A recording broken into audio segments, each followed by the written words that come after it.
we're talking shop again. Episode number two. Another episode of Shop and Talk, organic conversation where some guys just get together and are talking shop. I just said talking shop too many times. I was trying to explain this series to my wife, and and it's like almost came across as like a joke, like a guy with end user experience in the security industry with a manufacturer rep and a technician all walk into Walking a the bar. bar. They all walk into a bar, and that's kind of the idea behind this is like an organic, no filters conversation where you're just with your guys and you feel comfortable to open up and poke the bear every once in a while if you need to. So that's talking shop. Did I cover everything? Did I miss anything else? Just to remind people, the structure is that we bring three questions that are handpicked by each of us three, or we take submissions in. So always, you can find any one of us on our social media handles or at our websites or at our other podcasts. So we'll make all that information available for you in the show notes when we post this on LinkedIn. So you can submit your questions if you want us to talk about something. In lieu of submitted questions, we have our own. We throw them out. We converse about said topic. We each move through those three questions, and that's the punchline. Sounds good. And this episode of Talking Shop is brought to you by Apex Performance. That was awesome. I'll kick it off with my question. And I'm very curious. I want to get your guys' insight before I throw you maybe a curveball you might not be expecting. But in your opinion, and in reference to, the door and access security, what is the most important component to keeping your facilities secure? Like what piece of hardware or software or component do you think is most important to keeping your facility secure? I'll start, but that question had my mind like reeling for the last couple days, trying to figure out what I was gonna say. And there's so many components. I was just thinking like all throughout it from at first I was like, well, I mean, being a little off the cuff, I'd say the hinges, right? Like if the hinges don't work properly, they cause all sorts of kerfuffles. But then I was like, it could be the people, right? Like the person that's implementing security culture, or it could just be as simple as maybe the lock is the biggest component to keeping it secure. So I gotta tell you, I ran through a bunch of scenarios in trying to determine what maybe that single component would be. But I'm gonna pull a little bit of the eye roll card, because I'm gonna say that we're trying to build in holistic security all across the entire environment. And that goes from everything to the design. And so thinking beyond the four walls of the unit out to, or the site, out to the perimeter, out to the neighborhood, out to what sort of risk and mitigations that might need to be applied for acts of God, to threats against your product or to your company's mission, those sorts of things, all the way down to all of the hardware that we know, from the implementing and putting in correct locking mechanisms, wiring it correctly, making sure you take in the AHJ and everything that fire code comes with. Those are all super important to making the entire site, the entire environment secure.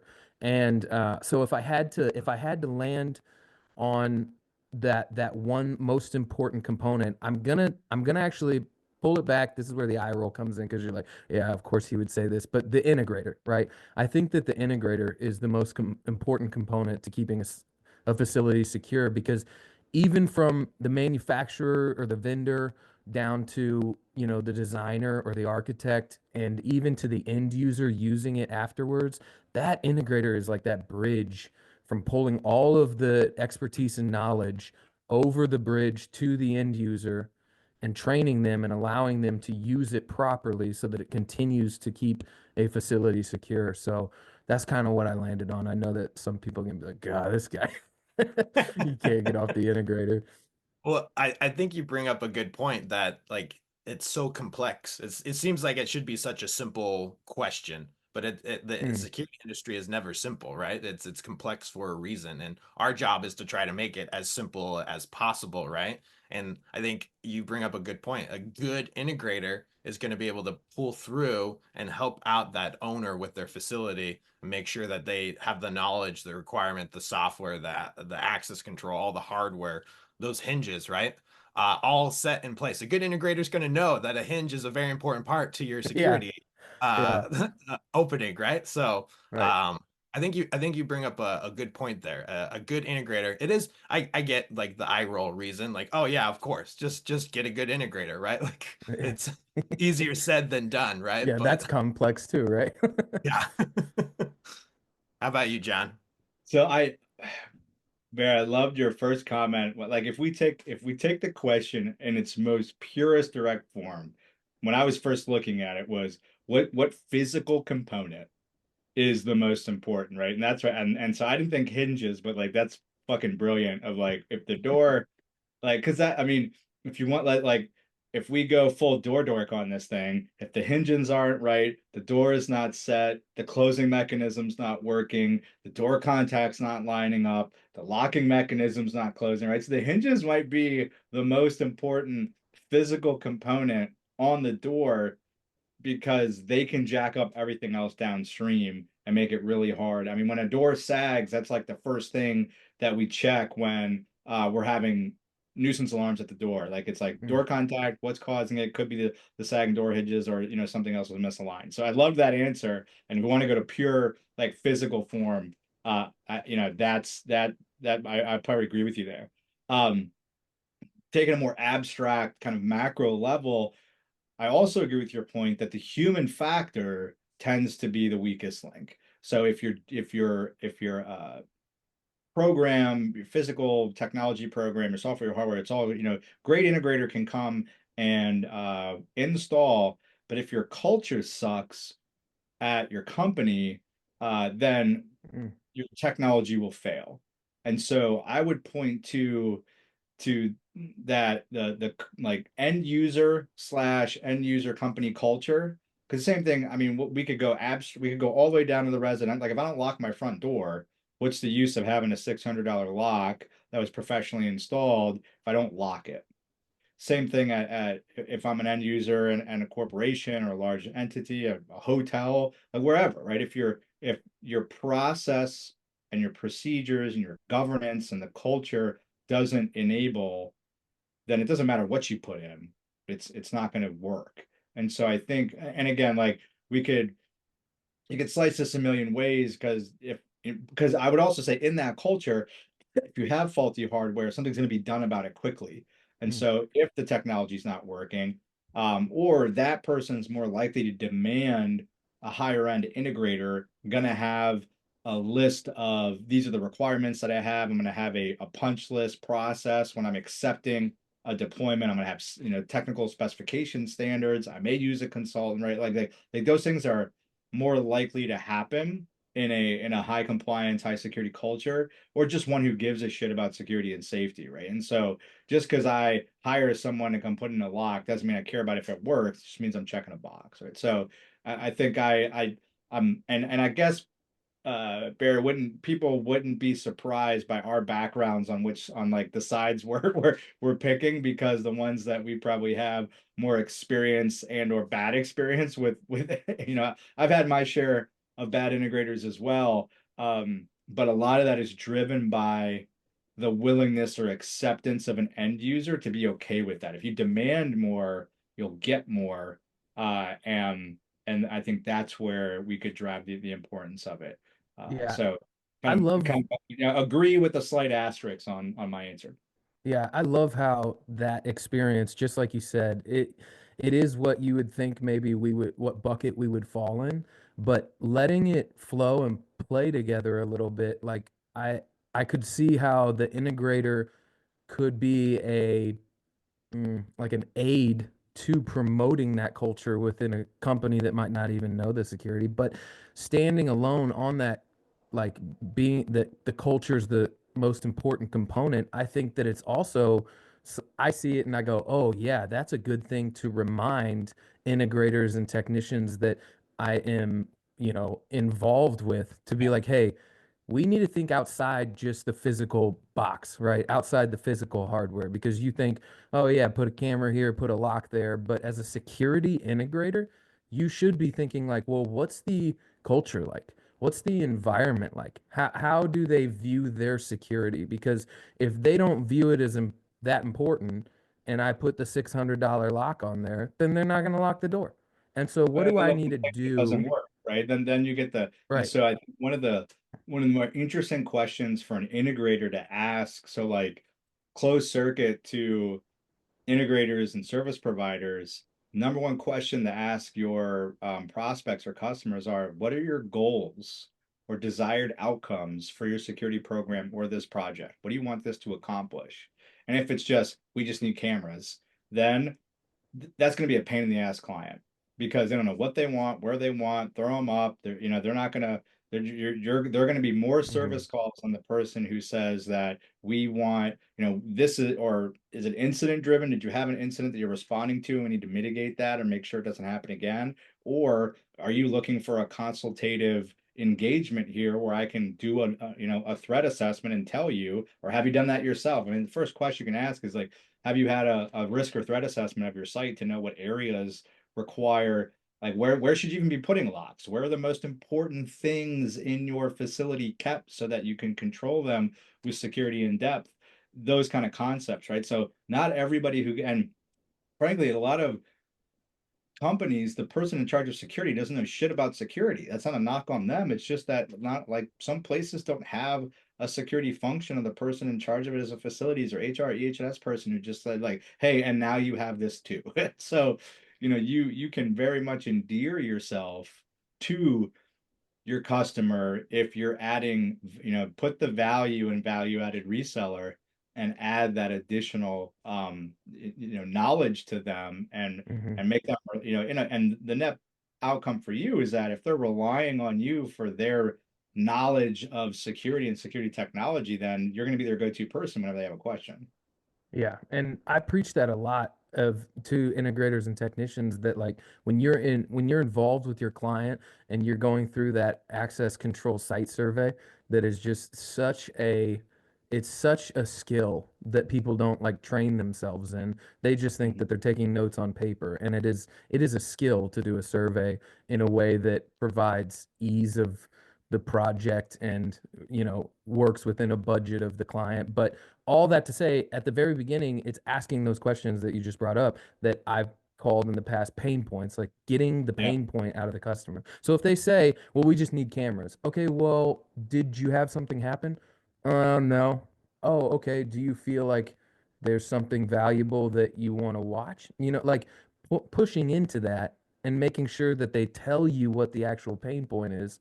And that can alleviate a lot of headache on your end from guessing what they need and then coming to them with a number and then being like, what the fuck? That's not what I wanted. So it's Funny kind of, anecdote on that. I have a friend who is a security director for a large privately held company, and he supports both the private family side for the CEO and the corporate side. On the private family side, the CEO comes and says, "Hey, I need this video from this location from 2016."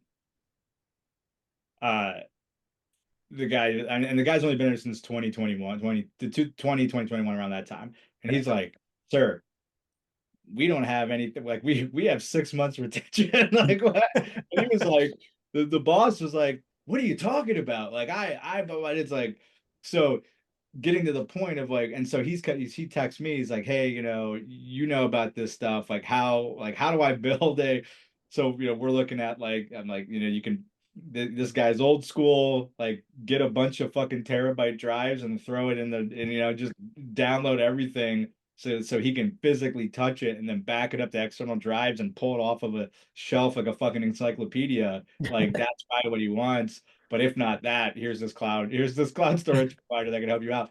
Because whatever you end up with, I know you're going to be the one who has to manage it. So, but Yeah. that's to your point, but it's like when they put that in, the question presumably wasn't asked, and how long do you want, like, what do you need for retention? What's your objective with this system? Is it just to view stuff right now? Do you need to see if things happen? Like, because this guy almost 10 years of retention is what he had in his head.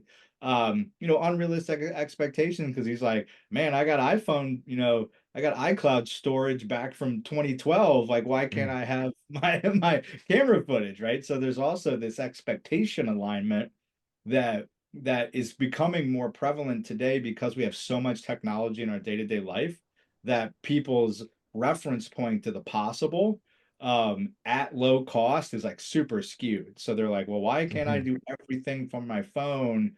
Because I do it at home, or I do it here, I do it with my Google Docs, or it's all here. Why can't I do that? What's the difference? And having that, expectation alignment, or letting them know what it would cost and or operationally need to be to get to meet them where their expectations are, and kind of find that path to the middle, if it's even feasible.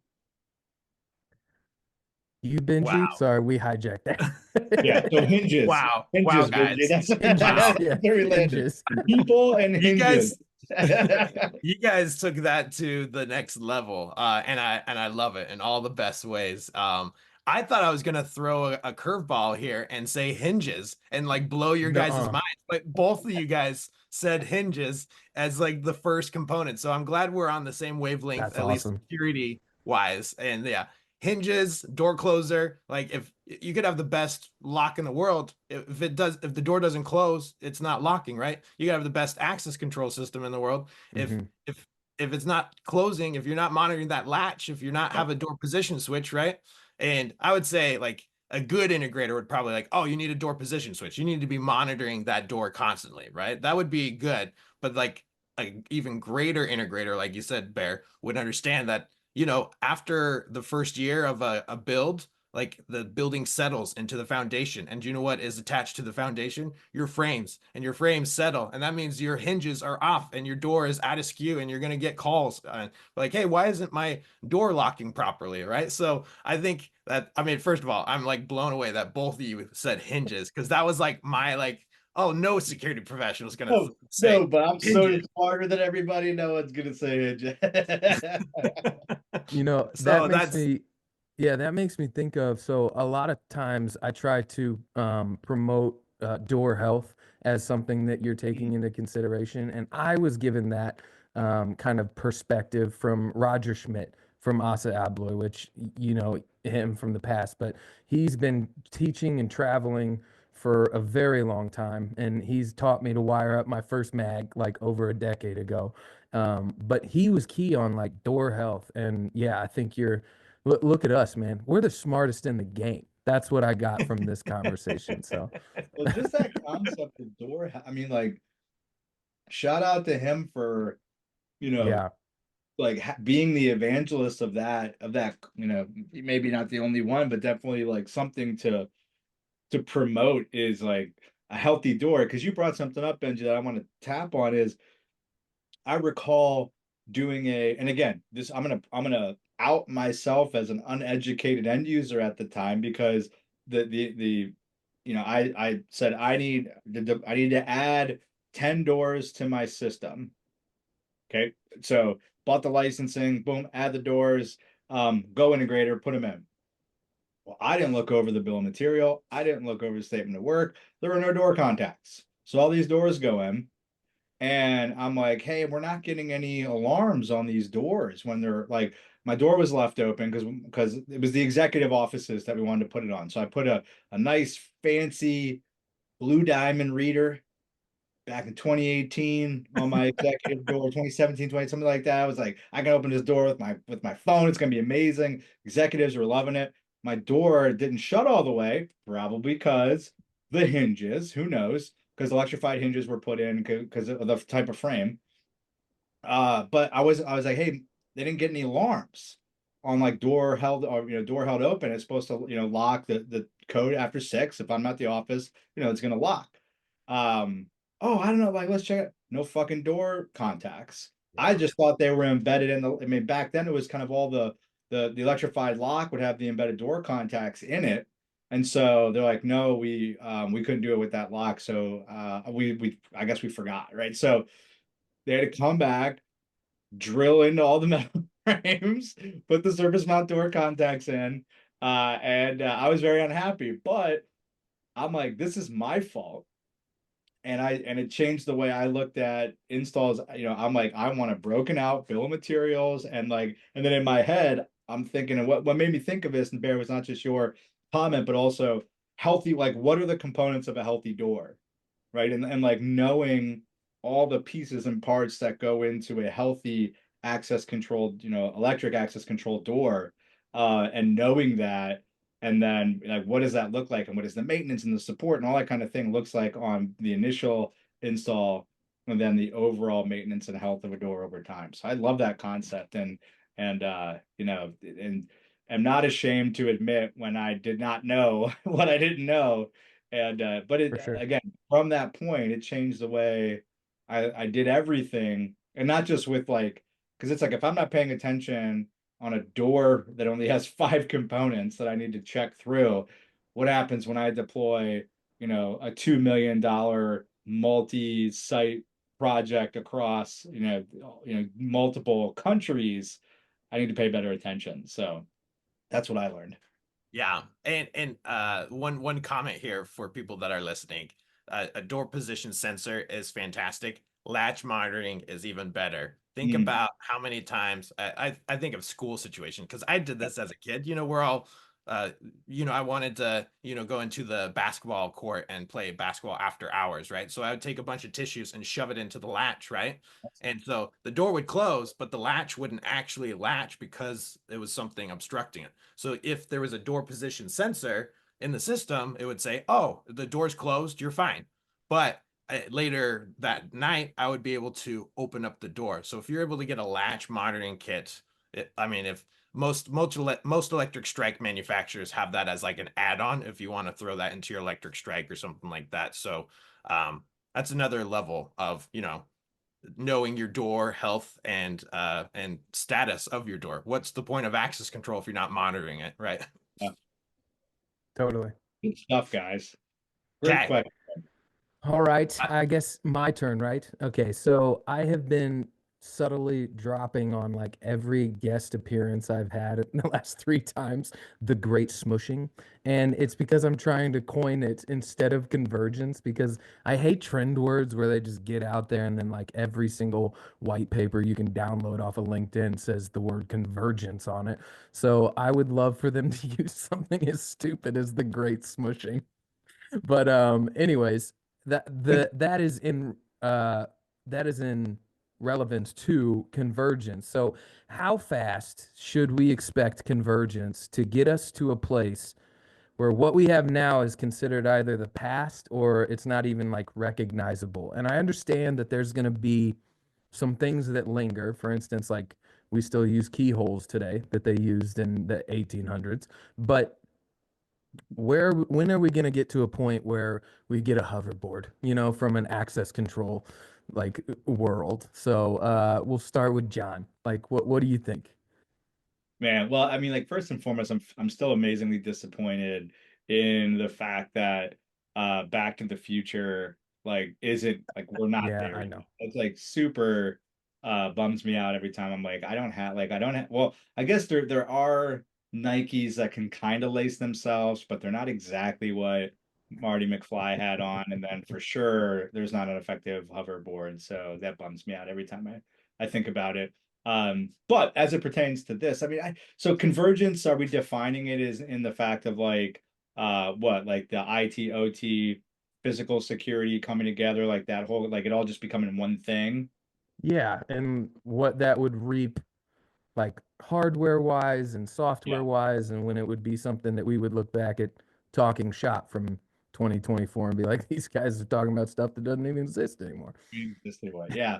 Yeah, I that's it's an interesting question because I think if it's almost it's incremental until it's not, right? It's kind of like the Mm. Moore's law on steroids is when it, so but when will this one, pivot point happen that really changes everything, right? And so you could argue the internet was like broad usage of the internet was the last big shift. You want to Some will argue that AI is that next one. But in what way and how and what, and we'll get to that in a minute. So I mean, If you had anything to I would guess, say, I won't hold you to it. anything I say would just be conjecture and my best guess. But I think it requires a universal adoption and a comfort with technology in an age where I see these great divide where a lot of people are like rejecting the use. They want things to be more private. They don't want to like biometrics are getting highly regulated, and so these other things that might uh divert people back to like, I just want my old lock and key and I don't want to deal with this stuff, right? And so um yeah, I mean, I what I will say is it feels like within the next decade that that that over that time horizon, given the last 2 decades, so if we go the technological differences between 2000 and 2020/20, so 25 years, we'll round up. So the last 25 years, the use of technology is like there's things that we use every day today that were inconceivable when Mhm. I was a senior in high school in 2000. That, the thought of having a phone that I could do the things that I can do today on my Android, on my iPhone, like it wasn't even in my thought process. Dial-up internet was like amazing, and like AOL Instant Messenger was the fact that I could figure out how to like put enough emojis together to make sure certain like words, and like, look, I took 4 hours and created, of rows in my AIM Messenger profile. Like, I'm fucking amazing. Like, that was what I mean, I was also 17, so like maybe the 42-year-old John and the 17-year-old John, there's a mental capacity and innovation capability that was different. That said, I think now the foundational components of like innovation are so bigger that we have the opportunity to like double in half the time. So I think we'll see a exponentially larger innovation output over the next 10 years than we saw over the previous 25. And I think it's going to hit everything. And I do feel that we've crossed a chasm with the usage of our phones and other like portable technologies that's not going to get put back away. So people are just going to continue to want to do more and more with their phones, with opening doors, with commissioning. I mean, I see that now with different technologies. It's like I can install and do everything with my phone and a screwdriver, Phillips head. And like those are the only tools I need, right? And so grab some Cat 5 or some PoE, I plug this thing in, I run it back, it gets power and connection into whether that's a reader or a camera. And everything else I can do on my phone, I'm up and running. So there's this interesting like democratization of technology deployment, where like that's where we may look at the infrastructure and maybe that's what, so kind of take us in a little bit of a different direction, Bear, but like I think that'll be this like unrecognizable point where we'll be like, hey, remember when we walked in the closets and there was these huge fucking racks with all this shit in them and like all this wire? Like that won't be a thing anymore. You'll have it'll be more like the box that's in my basement that's my internet router. Like it'll look like that. I think Mhm. if I had to point to one thing that I think is going to change dramatically, it's that thing. Because if I can use one component and throw a bunch of GPUs in it that can actually run intelligent, and you're already seeing it in controllers that Mercury and Wavelengths and all those guys are putting out, like the quote unquote smart controller actually exists now. It's been like similar to like the word convergence. Like smart controller is like it can also open a door, right? It's like like the intelligence of it was very subjective.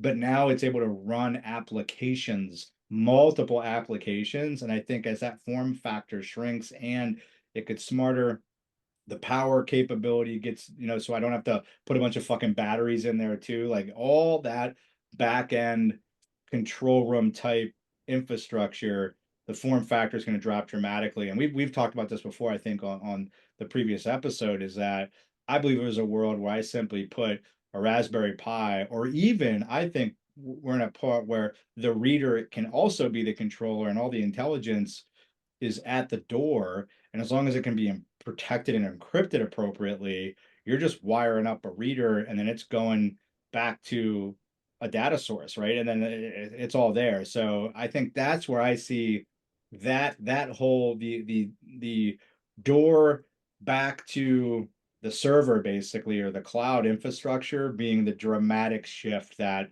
we look back and be like, do you remember when we used to have to fuck with all this shit? Now we don't have to do that anymore. And what that does to the industry, all parts of the industry, I think is an interesting conversation about, the service, the support, the installation, that whole genre of companies and people that service that, could change dramatically over that same 10-year time horizon. Mm, great point. I I definitely agree with you, John, and you actually took a couple of my talking points out of my head, but I'm actually gonna throw it a different direction.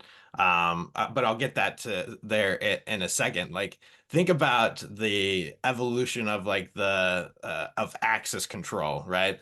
Basic access control used to be a stick that you would shove into a section that unlocked an Egyptian door, right? Like, and then eventually keys were developed, pin and tumbler, and then it's like thousands and hundreds of years later, then all of a sudden, oh, we have this something called electronic access control. And you would think, when John Wigan developed the Wigan protocol back in the 70s, isn't that crazy that Wigan's been around since the 70s? Like you would think that like it would advance so much farther and faster since then. And in a way, it has. Like, think about back then, like, well, think about even a few hundred years ago, we didn't have cars, and now we have rocket ships that are landing themselves back down, like reusable rocket ships. Like, that's kind of mind blowing to think about. I think the security industry as a whole, this great smushing could happen any day now. It could, but it probably won't. And this is why. I think as a whole, we're late adopters. We're risk adverse industry. And so anytime like new technology comes into play, it's going to take a while before the people that are actually implementing these technologies feel comfortable. Think about, we've got mobile credentials. When did Apple open up NFC for Apple Mobile Wallet? Back in 2018, maybe 16, something like that. And the NFC adoption for credentials are so low still. Like, it's been almost 8 years since it's been opened, and it's still so low. People haven't adopted it as a preferred technology, even though the security behind it, the technology behind it is very user friendly. You would think Apple is promoting it, it would be just native. But I think as manufacturers and integrators are so risk adverse to that, they're holding up the floodgates. And I think the only thing that would make us kind of force our hand is if a big conglomerate came into the industry and be like, okay, this is actually how we're going to do it, boys. Like, if Google comes in, or if Amazon comes Amazon, in, yeah. yeah, comes in and be like, hey, we're doing access control, get on board with it or get off the boat, right? Like, But so I Yeah. think like that, if you're paying attention, we're not too far away from that. So if you look at, like, if you want to, meaning, Amazon isn't, they're in it Hmm. already. And so, I mean, when they bought Ring, they got into the business. I mean, Google has like has home security technology too, right? And they have all their, so they're already not just playing around the edges, they are actively involved. And so Apple, Google, Meta to some extent, and Amazon are there. And so if I had to make to kind of put a different spin on this question, Bear, if you ask me what's going to be the thing that really drives that, it's going to be one or all of the, now I guess they're Mangs, not Fangs, because it's Meta, not Facebook, but Meta, Apple, um, and Google, and Amazon that uh pushing that forward, and deciding, like, what, we're going to get into commercial, we're going to acquire one of these companies, Mm-hmm. and get into commercial security technology at scale, and really take this thing over. And I did an exercise when I worked at Group 337. Lee and I worked on this, and this actually, now that I'm thinking about it, it was this very topic. It was, what are the biggest impacts that could happen over the next 10 years? And we chose a bunch of like trends and things that we looked at. And so I had three that I think were the most likely to disrupt the industry. And one or all of the big tech companies getting into the industry was in my top three. It was that, it was the impact of generative AI and kind of what that unlocks, and wider adoption of cloud, as it pertains to the access control. Basically the degradation of the legacy on-prem system and everything moving to the cloud, and wider adoption of cloud. It was specifically the access control industry is what we were talking about. So, I still stand by those. I think all this, that was 2021. 4 years later, I think it's moved slower than I anticipated, but they're all the trends remain the same. And I think that will be, one, because one of them gets in, I think they all get in. That you show that's the trend, that typically happens with those companies, is that they got to find ways to keep growing, right? They need to make shareholder value. I mean, you could argue that they've tried cars, all of them have to some extent. That didn't work, so they pulled back out of it.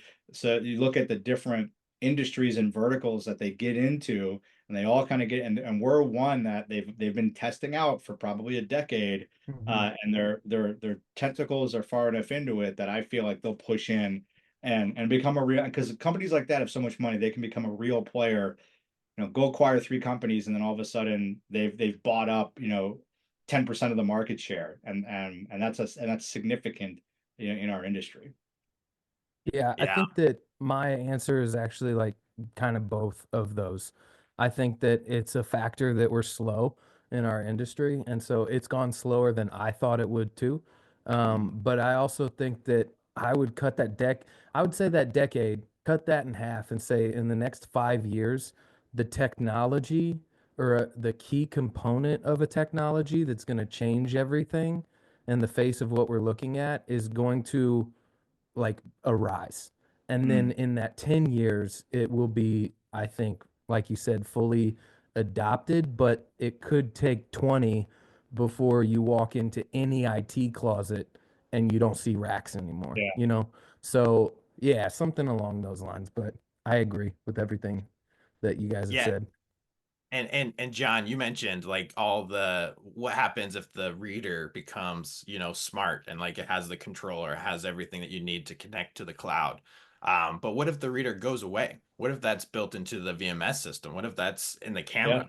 What if you're walking up to your building and there's geofencing or LiDAR in place to authenticate you? And like that would be kind of unrecognizable. Like you're walking up to yeah. the building, like, oh, where do I scan my card? Where do I scan my phone? You don't have You to. don't. Like, what Yeah, if that technology exists today? Like, 100%. When Linnell was owned by UTC, pre-carrier spin out, we had our experience center down in Florida.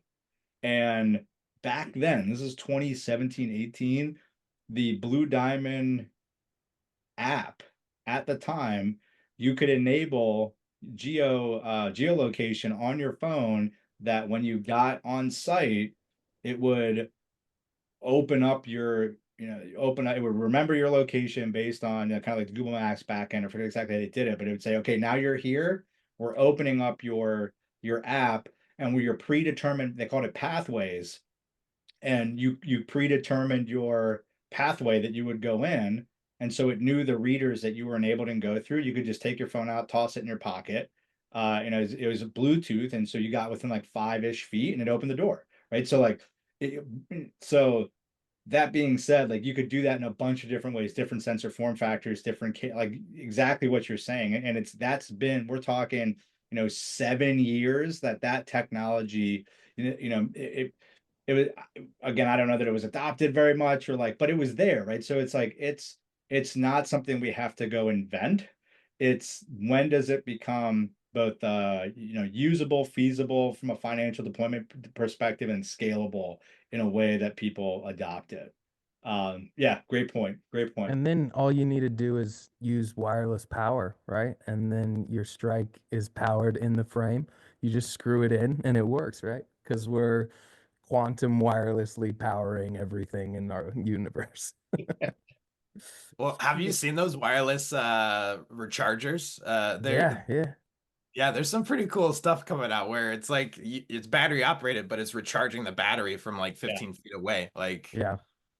I think it'll be I was reading something the other day and that's called like hidden systems, like our power, our plumbing, our internet, like that in our infrastructure globally is like considered as hidden systems. And I think as a hidden system, when those start to shape and form, it'll shape everything and form everything that you know, you need. So John stepped away for a sec. He had some work to attend, but I will read his question and we will keep going because I got to walk through later. But oh yeah, yeah, so you need to go.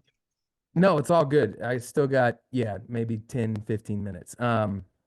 So John said, does AI make a meaningful impact in the security industry in the next 3 years? If yes, what piece of the industry is most impacted? So I'll let you start. I don't know. Do we want to start with John not here? Well, he was going to push that to us anyway. You know what I'm saying? Yeah, yeah, I guess, yeah, we'll just be clipping this side of it. Yeah, Uh, it's fine. okay, so AI. I think there's a lot of hype behind AI, and I think it is at its base a useful tool. I actually saw this crazy article where, there's this Air Force general that, is in charge of some nuclear codes and some missile systems, and he's like, why don't we just throw AI at it? And in my mind, I was like, wait a Bad second. idea. Have you never seen any of these movies that are based Yeah. on giving access to and if you actually delve into the article, you would understand that there was still a human element to it, and like the actual decision making had to.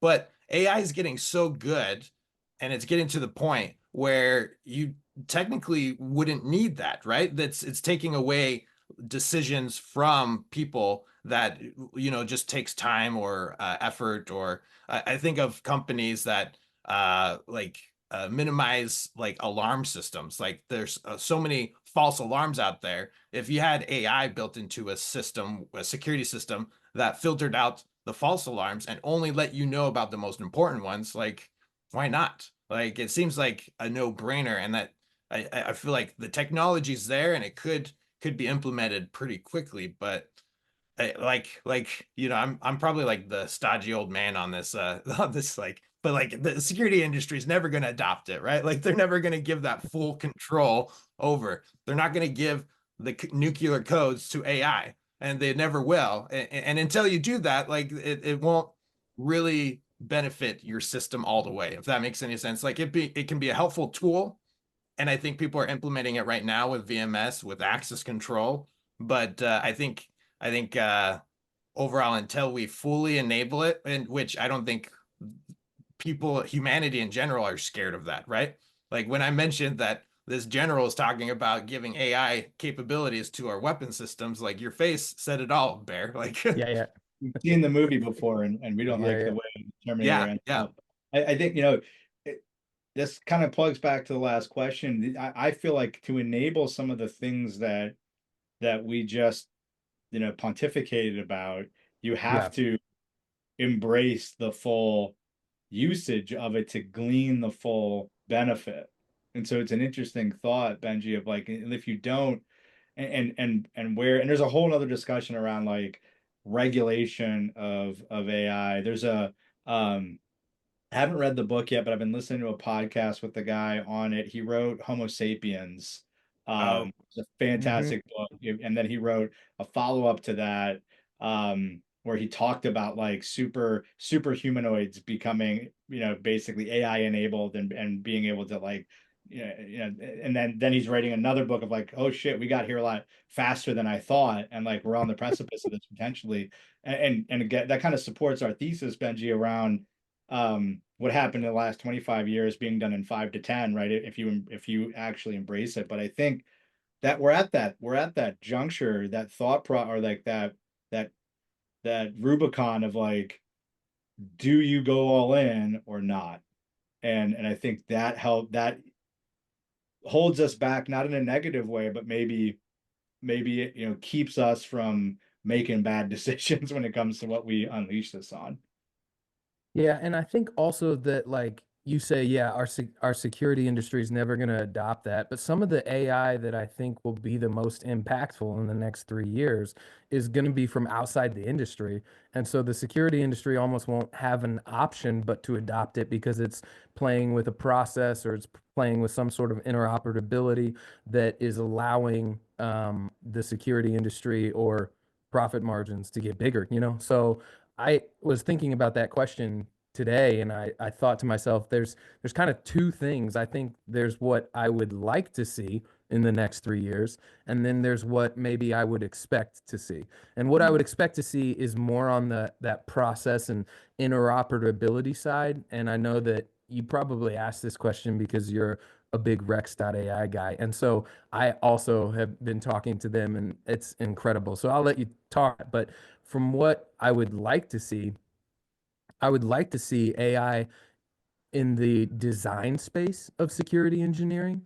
I feel that in security engineering right now, there's a big gap between kind of the engineering world of what like MEP engineering and then also architecture. And then there's like the security engineer in the low volt space that is kind of left on their own and they're not being given standards or practices or anything like that. And we had maybe talked about it last podcast, or I had interacted with someone on LinkedIn via a post about if AI could come in with kind of like the security knowledge bank and the security theory and put it into a place where you could feed it a print and feed it an address and it could give you kind of a like that chat GPT bullet point like here's what I would like, this is what you should do, and then you could just kind of tweak it and bam, it's out the door. I would like to see AI, some sort of application or some sort of involvement in an already used application, being able to do that from a security engineering perspective. And I think you're right that's the most. So back to the question about, you know, does it make a meaningful impact? And if yes, what does it impact? I think the design, development, deployment is where it can have the most meaningful early impact. Because Mm. I still think like I mentioned, I think maybe before we hit record, that I had a conversation with Dom Marone, who's got AI security podcast, and he does a lot. Like he's the smartest guy I know who's a security guy in the AI space. Jeff Groom is the smartest person I know who's an AI guy who also does secure. So like their knowledge bases are comparable, but Groom came out of adjacent in, and his brother is the security guy, and he's learning it as he goes. So I just want to make that when they're both on the podcast. They're both guys we hang out with, and so, but they're both guys to listen to. Don and I had a conversation, and I'll be posting it in the Next Level community. I'll have a link here if you're interested. But so Don and I talked about this, and he had this brilliant framework that he used about AI, the knowledge of it, right? So he's kind of like, there's two buckets. It's like, what's your understanding of AI as a topic, 1 to 5, and what's your understanding of using AI or being an actual like deployer, developer, like designer of it, like using the tool of AI. And those are two completely separate things. So, if I feel, I mean, I felt fairly like, I feel like I'm a 2.5, 3 on like the topic of AI, but I'm like a 0.5. Like I like mess around with like some of the Python scripts and so, I mean, like actually using, open source, no code, low code to create my own thing. Right.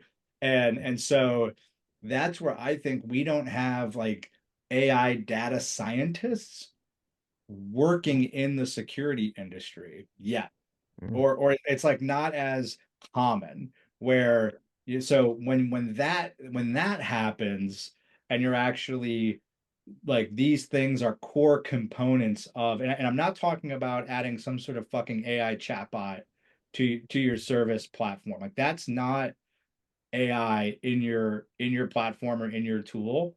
I'm talking about using it as like it's designing your product or it's a core functionality, core component. And so today I think we're still like we're problem hunting with pre-designed solutions versus saying how does AI, machine learning, large language models get effectively applied to the problems that exist in the security industry. And Mhm. you alluded to one, Benji, before on the last question is frictionless access control. If I can enroll you or something about you, I can identify and say, you're not bad, let you in. I mean, I don't know. So like if there's just some feature, some capability where over time I can learn and analyze video to know who are the people who are allowed in here and who aren't, right? Like these are all kind of conversations, thought exercises of the possible. But again, like give us 5 years and the high level of adoption and people being okay with that kind of stuff and just being like, yes, convenience and compliance can coexist. So I think like that's what I see when I think about like what's holding us back is we have non-security people who are very, very smart who come into the industry and say like, hey, I have this smart idea. Let me go find a problem and apply it. That's where Don's perspective I think is super valuable for his time in the industry and now looking at how AI can be brought in. And then Jeff and Adam in their perspective of Adam Groom having this decades of security knowledge, and then Jeff knowing and then them propagating those two knowledge bases together and saying things like Rex AI, where they can use AI to create integrations, right? Hey, or and this is where it gets super interesting is when you now have like common language AI where you can tell it, hey, on Tuesday, I want you to do this, or hey, here's this report. I want to know every Monday, every person who did this, this, and this. Boom, go do that.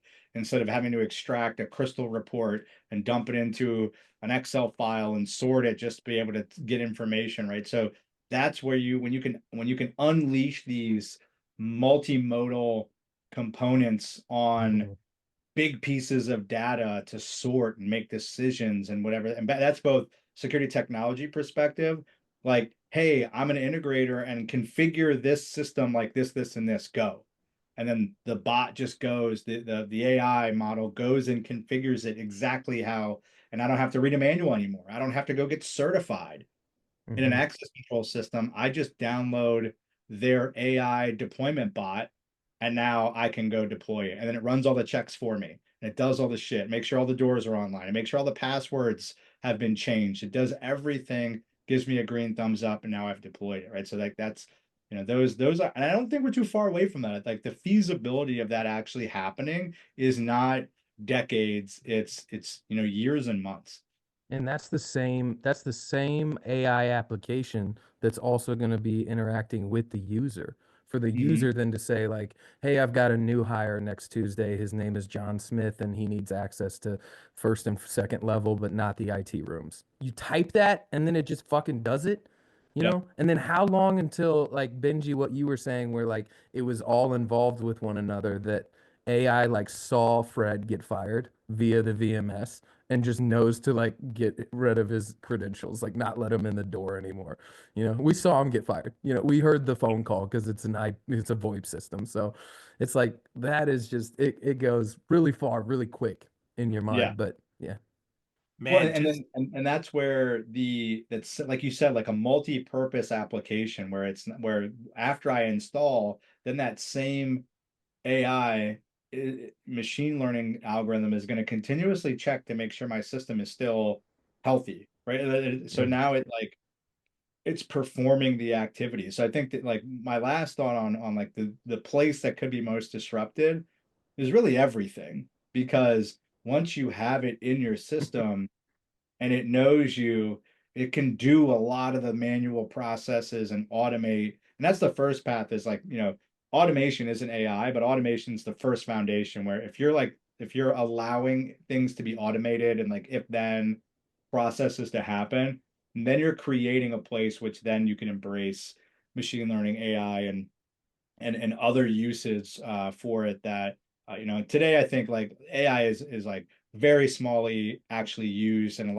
lot of automation or like small use cases are called AI, which really aren't AI, but we love, like, back to the convergence topic, right? It's like you got to have convergence, you got to have AI, and you got to have other buzzword bullshit that we love to propagate in our industry, but those things happen first, and once those adoptions keep up, and then I think it takes off. And so I think Ty is very now, can it replace the human factor of weakness that we discussed in the beginning? That's a whole other conversation, but I think it reduces the likelihood when you take that human factor out and you're automating it. So once again, our three questions uh without pre-planning tie very nicely into one another.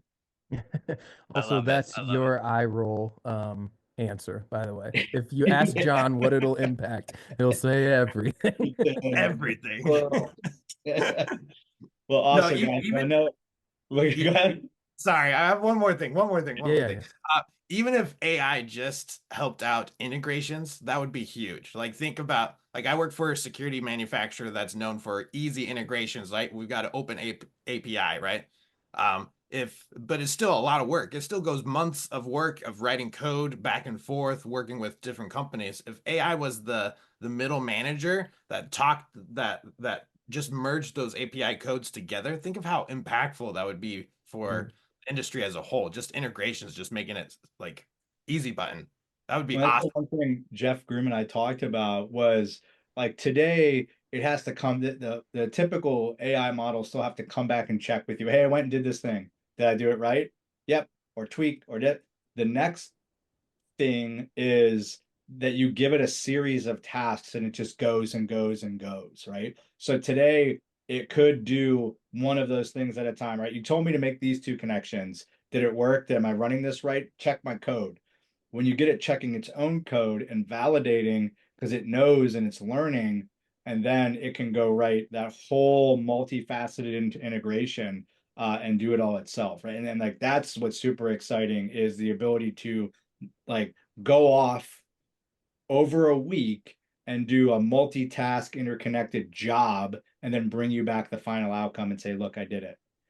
Versus like what you said, takes us months to do that today. With easy, quote unquote, easy systems, Yeah.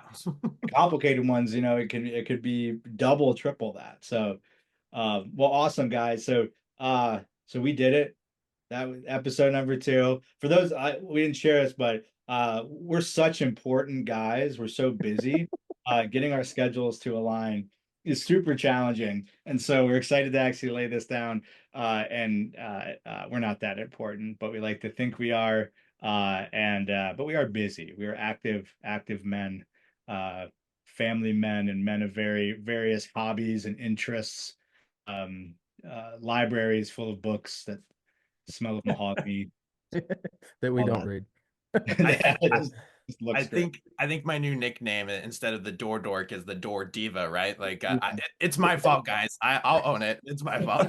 No, no, we all had a hand in it. No, We all moved it. everyone was responsible for at least one schedule change for this one, Yeah, uh, but so awesome. thank you guys. Great conversation as always. Appreciate you. And again, for those of you on our listening audience here, We'd love to get your input on questions you want us to talk about. So, hit us up DMs, just comment on the post on LinkedIn, comment on the YouTube channel, wherever you can find us, Instagram, etc. And we'd be happy to bring your questions in for our next episode of Talkin' Shop. Love it. All right. Thanks, guys. Thanks, guys. Appreciate you. Thanks. See ya.